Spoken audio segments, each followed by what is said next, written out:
बिस्मिल्लाहिर्रहमानिर्रहीम। अस्सलाम वालेकुम। जैकब न्यूज़ सां मां आहियां आबिद अली मंगरियो।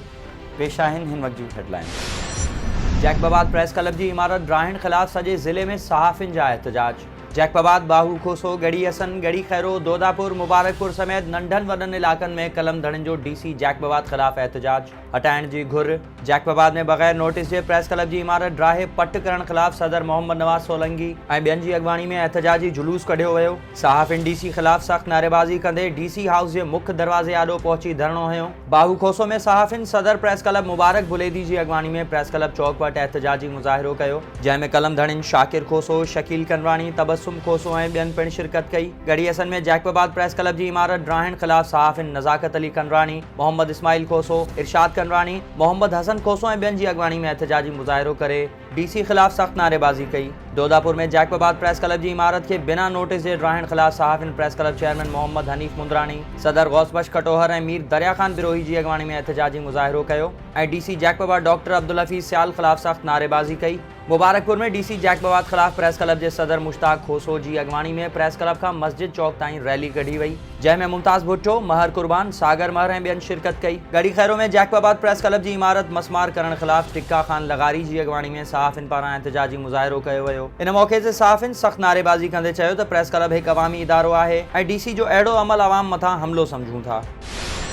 जैकबाबाद में पीटीआई ऐं पीपी अॻवान में हलंदड़ ज़मीनी तकरार के फ़ैसिले लाइ तारीख़ मुक़र्रर। पीपल्स पार्टी अॻवान मीर अली नवाज़ ख़ान पांवर ऐं पाकिस्तान तहरीक इंसाफ़ अॻवान मीर असगर ख़ान पांवर विच में हलंदड़ ज़मीनी तकरार के फ़ैसिले लाइ तारीख़ मुक़र्रर कई वई। कुछ ॾींहं अॻु इलाइक़े जे मोतबरन अमीन ख़ान केहर ऐं राशिद अली केहर की अॻवानी में अमन मार्च कयो वियो हो, जंहिं बाद ॿिन्ही धुरनि खेनि मान ॾींदे ठाह ते राज़पो ॾेखारियो हो। केतिरनि ई नालनि बाद सरदार सखी अब्दुल रज़ाक खोसो के नाले ते ॿिन्ही धुरनि राज़पो ॾेखारियो, जंहिं बाद अमीन ख़ान केहर ऐं राशिद अली केहर सरदार सखी अब्दुल रज़ाक खोसो खां फ़ैसिले की तारीख़ वरती ऐं ॿिन्ही धुरनि में हलंदड़ तकरार निबेरण लाइ 14 मार्च ते फ़ैसिलो कयो वेंदो। जैकबाबाद में रोड पार कंदे पीरसन ट्रैक्टर के टक्कर में सख्त ज़ख्मी। टेक्निकल कॉलेज वटि शहबाजपुर पाड़ेवासी 55 वरनि जो ज़फ़रुल्ला लाशारी रोड क्रॉस करे रहियो हो त तेज़ रफ़्तार ट्रैक्टर ट्राली जो टक्कर लॻण सबबि ज़ख्मी थी पियो, जंहिंखे ॻणती जोगी हालत में लाड़काने मुंतक़िल कयो वियो, जिते हू ज़ख़्मनि जा सूर न सहंदे फ़ौत थी वियो। होॾां पुलिस ट्रैक्टर ड्राइवर के गिरफ़्तार करे वरितो आहे। जोंगल भरिसां 10 साल अॻु क़तल थियल नौजवान जो पलांद। पीरसन मोटरसाइकिल तां लाहे क़तल। पुलिस पारां देर करण ते मक़तूल जे वारिस ने पुलिस विच में मुंह मारी। लाश 3 कलाकनि ताईं वाक़े वारे हंध पयल रहियो। बी सेक्शन थाणे जी हद ॻोठ यार अली पहोड़ वासी सोहणो पहोड़ के 10 साल अॻु क़तल कयल नौजवान जे पलांद में हथियारबंदनि रोके बंदूक जा फायर करे क़तल करे छॾियो ऐं फ़रार थी विया। ठुल में आबपाशी खाते की ज़मीन ऐं प्लाटनि तां कब्ज़ा हटाइण जो अमल ॿिए ॾींहुं बि जारी। एसीएम मुख्तियारकार ठुल की अॻवानी में इंतज़ामिया ऑपरेशन कंदे केतिरा ई घर ऐं दुकान ड्राहे पट करे छॾिया, जंहिं सबबि समय ख़ानदान खुलियल आसमान हेठि अची बेयारो मददगार बणिजी विया आहिनि। जन जी सहायता लाइ नौजवान कमेटी ठुल पारां प्रेस क्लब अॻियां कैंप लॻाई वई आहे, जिते मुख़्तलिफ़ धुरनि पारां मुतासिरनि लाइ खाधो पहुचायो वियो। नौजवाननि 50 खां वधीक घरनि में खाद खोराक पहुचाई, जॾहिं त मुख़्तलिफ़ सियासी समाजी माण्हुनि राति जे खाधे लाइ देगन जो ऐलान पिणु कयो आहे। गढ़ी हसन ऐं भरपासे में उरड़ी की वबाई सूरत हाल ते ज़ाब्तो न अची सघियो। ॻोठ साबिराबाद में उरड़ी के वबाई मर्ज़ कर खयो आहे। 8 मासूम उरड़ी के मूज़ी मर्ज़ में मुब्तला। उरड़ी मुतासिर में कलसूम, ताहिर, नादिर, सुमेरा, नादिया, शाज़िया, गुलहसन ऐं सवेरा शामिल आहिनि। 1 महीने दौरान ॻोठ लखमीर बिरोही में 2 ॿार ऐं ॻोठ तोतो गिशकोरी में 1 ॿार उरड़ी विघे फ़ौत थी चुको आहे, जॾहिं त केतिरा ई ॿारड़ा उरड़ी मर्ज़ में मुब्तला आहिनि। घोट की टोल प्लाज़ा वटि हथियारबंदनि जी फायरिंग। पीपी अॻवान जो भाइटियो क़तल। टोल प्लाज़ा वेझो चन्ना होटल ते अणसुञातल हथियारबंद फायरिंग करे पीपल्स पार्टी अॻवान नादिर शाह के भाइटे आफ्ताब शाह के क़तल करे फ़रार थी विया, जॾहिं त गोलियूं लॻण सबबि सचल शाह ज़ख्मी थी पियो। बख्शापुर वेझो कार के ट्रैक्टर जो टक्कर, बारड़ो फ़ौत, 6 ॼणा ज़ख्मी। सेवण का कश्मोर ईंदड़ कार के ट्रैक्टर जो टक्कर लगण सबबि 7 ॼणा ज़ख्मी थी पिया। जन्मा 6 वरनि जो फयाज़ 6 ॼण अस्पताल में ज़ख्मनि जा सूर न सहंदे फ़ौत थी वियो। ज़ख्मिन अब्बास, मोहम्मद इस्माइल, आयशा, हलीमा, शकीला ऐं सायरा के रहीम यार ख़ान अस्पताल मुंतक़िल कयो वियो आहे। खैरपुर नाथन शाह में बदअमनी की बाह भड़की पई। वापारी का फुर, फायरिंग, वाटेहड़ू ज़ख्मी, फोरू फरार। वाक़े ख़िलाफ़ शहर बंद। बीर हसन रोड ते करियाना मर्चेंट के मशहूर वापारी इरफान शेख की दुकान तां 3 अणसुञातल हथियारबंद हथियारनि के ज़ोर ते लखें रुपया फुर करे फरार। चौकीदार पारां रोकण ते फौरन फायरिंग करे ॾिनी, जंहिंजे नतीजे में वाटेहड़ू ज़ख्मी थी पियो, जंहिंखे अस्पताल मुंतक़िल कयो वियो। वाक़े ख़िलाफ़ वापारी इतिहाद के सॾ ते शटरबंद हड़ताल कई वई। वापारी इतिहाद के सदर एजाज सूमरो मीडिया सां ॻाल्हाईंदे चयो त जेसिताईं SHO केन शाह के हटाए अमन मान बहाल न कयो वेंदो, एहतजाज जारी रहंदो।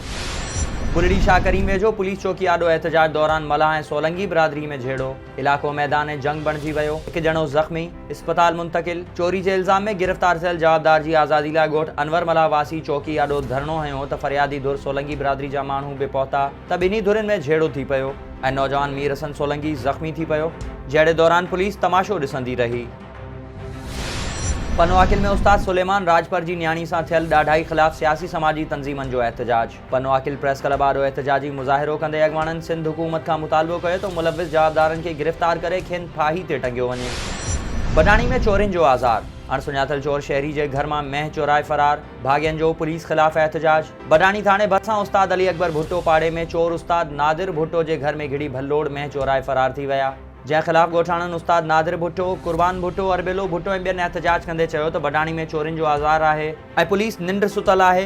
हुननि एसएसपी कश्मीर खां मुतालबो कयो त बडाणी में बदमनी ते ज़ाब्तो आणे चोरियूं वापसि करायूं वञनि। जैकबाबाद मीरपुर ख़ास ऐं काज़ी अहमद में वेटनरी जे शागिर्दनि जो मुतालबनि जी मञता लाइ एहतजाज। जैकबाबाद में वेटनरी जे शागिर्दनि पारां मोहम्मद सज्जाद लाशारी, मोहम्मद उवैस सोमरो, मोहम्मद शाबान उड्डो ऐं ॿियनि जी अॻवानी में रैली कढी प्रेस क्लब आडो धरणो हयो वियो। मीरपुर ख़ास प्रेस क्लब अॻियां एहतजाजी मुज़ाहिरो कंदे शागिर्द अॻवाननि मुकेश कुमार, राना रावल कुमार, हशाम मलिक ऐं ॿियनि सख़्त नारेबाज़ी कई। काज़ी अहमद में सिंध जे वेटनरी शोबे सां ताल्लुक़ रखंदड़ शागिर्दनि डॉक्टर सागर जतोई, डॉक्टर शाहिद बुगियो, डॉक्टर नज़ीर खोसो ऐं ॿियनि पिणु हाउस जॉब न मिलण ख़िलाफ़ तालका प्रेस क्लब अॻियां एहतजाजी मुज़ाहिरो कयो ऐं सख़्त नारेबाज़ी कई। अॻवाननि जो चवणु हो त ताज़ो पंजाब सूबे में वेटनरी शागिर्दनि खे हाउस जॉब ॾियण समेत मुख़्तलिफ़ अलाउंसिस ॾिना पिया वञनि ऐं सिंध जे शागिर्दनि खे को बि अलाउंस नथो ॾिनो वञे ऐं न वरी हाउस जॉब ॾिनी पई वञे। हुननि घुर कई त मुतालबा तस्लीम कया वञनि, ॿी सूरत में एहतजाज जारी रहंदो। नौशेरो फेरोज़ में इंतज़ामी नाअहली, गटर उथलजी पिया, अहम इलाइक़ा गंदे पाणी में ॿुॾल। मिठियाणी रोड खां पोइ मेन चौक एटीसी कोर्ट राबिया सेंटर भरिसां गटर उथली पिया, जंहिं सबबि गंदो पाणी रोडनि ते बीहजी वियो आहे। 4 ॾींहं गुज़रण बावजूद म्युनिसिपल अमलो बि कोन पहुतो, शहरी सख़्त परेशान, डीसी खां नोटिस वठण जी अपील। शहर की लॻ टग शाख जे रवासिन जो चेयरमैन ऐं बेलदार ख़िलाफ़ एहतजाजी मुज़ाहिरो। मुज़ाहिरीन जो चवणु आहे त चेयरमैन ऐं बेलदार मिली भगत करे रिश्वत वठी टग शाख खे कट लॻाया आहिनि। असांजी फसल खे कहिड़े बि वक़्तु नुक़सान पहुची सघे थो। असांजी आला अमलदारनि खे अपील आहे त जल्द खां जल्द नोटिस वठी असां सां इंसाफ़ कयो वञे। कंदकोट में ऑपरेशन दौरान बेघर थियलनि खे घर जे बदिले घर ॾियण लाइ रैली घंटा घर खां प्रेस क्लब ताईं सिंध बार काउंसिल जे मेंबर अब्दुल गनी बिजारानी जी अॻवानी में कढी वई, जंहिं में मुख़्तलिफ़ तंज़ीमनि जे अॻवाननि शिरकत कई। जंहिं जो चवणु हो त सुप्रीम कोर्ट जे हुकुम जी आड़ में ग़रीबनि खे बेघर कयो पियो वञे, जेको नाक़ाबिले बर्दाश्त अमल आहे। Supreme court of Pakistan J order में वाज़े लिखियल आहे त पहिरियां कमर्शियल दुकान ऐं प्लॉटनि जा कब्ज़ा ख़ाली कराए रिपोर्ट पेश कई वञे, पर अफ़सोस कम उनजी उबतड़ थिए पियो।